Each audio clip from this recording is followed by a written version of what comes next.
Мемлекет басшысы Қасым-Жомарт Тоқаев 2020 жылы 29 маусымда әкімшілік рәсімдік процестік кодексіне қол қойды. Бұл кодекс 2020-21 жылдың 1 шілдесінен бастап күшіне енеді. Қазақстан Республикасының әкімшілік рәсімдік процестік кодексі жеке адамдардың құқықтарын, бостандықтары мен заңды мүдделерін, заңды тұлғалардың құқықтары мен заңды мүдделерін, қоғамдық құқықтық қатынастарды қорғауды көздейді. Кодексті қабылдау мемлекетіміз үшін маңызды оқиға болып табылады.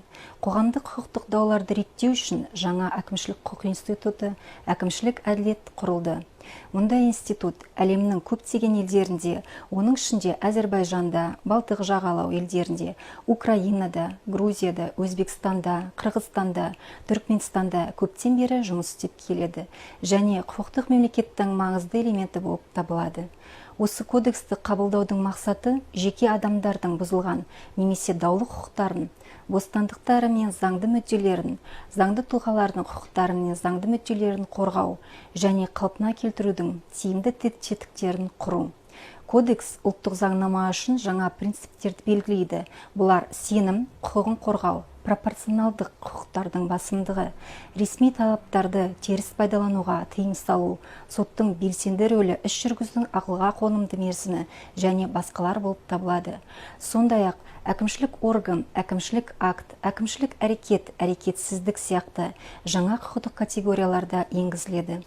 Әкімшілік рәсімдік процестік кодекстің бірінші бөлігі әкімшілік рәсімдер, әкімшілік процедураны жүзеге асыру кезеңдері, атап айтқанда, шешімді қабылдау, әкімшілік акт шығару, шағымға жауап беру, қозғау, шағым беру, істі қарау, тергеу, тыңдау және тағы басқа сатысы белгіленді.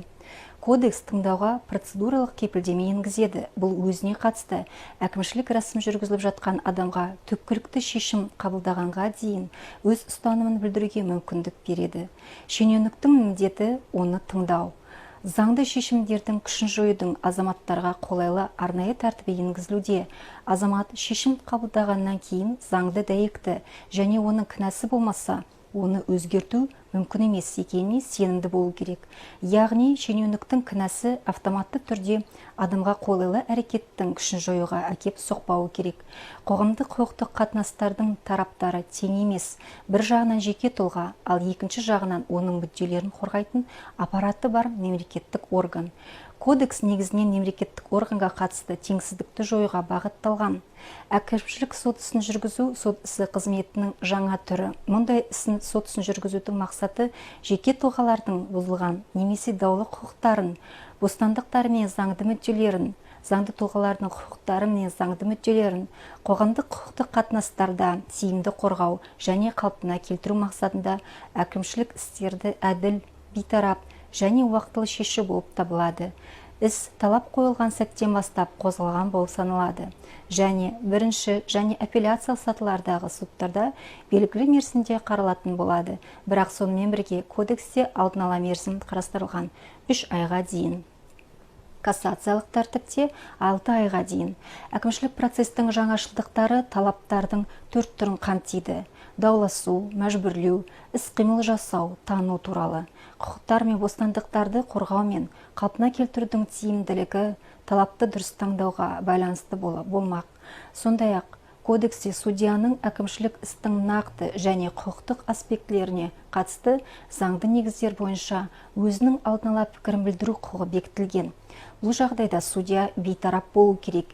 Екі жаққа да көмектесу, өз құқықтарын дұрыс қорғау және дұрыс пайдалану назарда ұсталады. Тағы бір маңызды жаңалық жоғары тұрған мемлекеттік органға әкімшілік актінің сотқа дейінгі міндетті апелляциялық шағымын енгізуден көрініс береді. Сонымен бірге, шешім қабылдаған мемлекеттік орган актіге шағым түскен күннен бастап 3 күн ішінде өзінің қатесін түзетуге, қолайлы акт жасауға немесе істі жоғары тұрған органға жібермей-ақ бітіруге мүмкіндігі бар. Егер шағым жоғары тұрған органға 3 күн ішінде жіберілсе, жоғары тұрған мемлекеттік орган акт заңсыз болған жағдайда немесе орынсыздығына байланысты төменгі мемлекеттік органның актісінің күшін жоюға құқылы. Бұл тәсіл жоғары тұрған мемлекеттік органның төменгі органдарының қызметіне бақылауды күшейтуге мүмкіндік береді. Мұнда өзін-өзі бақылау тетігі әкімшілік актілерді қабылдау кезінде біркелкілікке әкеледі және азаматтарға уақытты үнемдеуге мүмкіндік береді.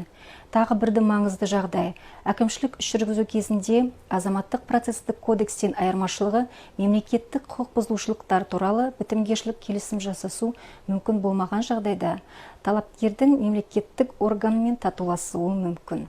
Сотта дауласушы тараптарды татуластыру мүмкіндігінің негізгі шарты мемлекеттік орган тарапынан даулы мәселе бойынша өз еркінің болуы. Кәсіпкерлік субъектілері үшін маңызды жаңалық. Мемлекеттік органнан заңсыз әкімшілік актімен келтірілген залалды өтеуге сотта талап ету мүмкіндігі. Жоғарыда айтылғандардың нәтижесінде кодекстің қабылдануы және әкімшілік сот төрелігінің енгізілуі халықтың сот жүйесіне деген сенімін арттырып, құқықтық мемлекет институттарының дамуына жол ашады деп санаймын.